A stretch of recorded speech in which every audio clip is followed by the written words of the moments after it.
On this Potterton, you can see that it's the error 133. To reset it, you'll need to press and hold the reset button for between 1 and 3 seconds. This should clear the fault, give it time to cycle around before moving forward. If the error has cleared, all well and good. If not, then it's worth investigating further. And what I found was that the system kept showing 133. I did a simple fix on this by actually taking the cover off by removing the 2 screws, as you can see from here. Lift the cover up and off. The fault that I found was that the ignition electrode, or the spark electrode, was actually bent way out of shape, and I managed to do a temporary fix to get myself going until the new part arrived. To remove the electrode, make sure the power is off to the boiler, and remove the earth wire and pull the black connector off. Remove the 2 nuts with the Allen key.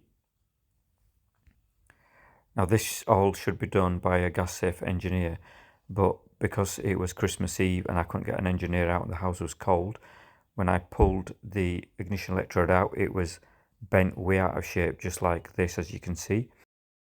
It should look something like this. If you haven't got a replacement to get your boiler going, what you can do is just break off the ends of the electrode. They're very brittle, so they'll just break off. So what I've done is, as you can see, is I've just bent with a pair of pliers, and I've got a gap of about, what's that, about 4 or 5 millimeters, instead of the 10, 12 that was on the one that had bent.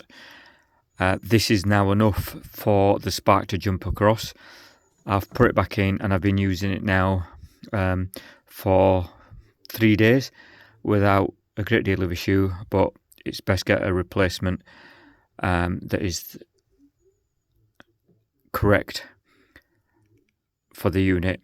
But it got me out of trouble and kept me going for a few days while the other one was posted to me. I got it for about, you can get it for between £18 and £35, the replacements.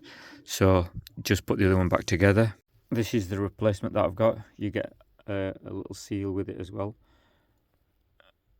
So we just pop that back in and connect the earth and the electrode wire back on, screw it back in, and we should be good to go. Don't forget to press the reset after you've put this in. This reset for 1 to 3 seconds, hold it in to clear the fault code.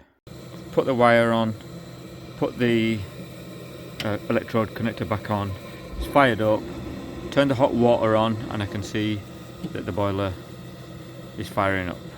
Problem resolved.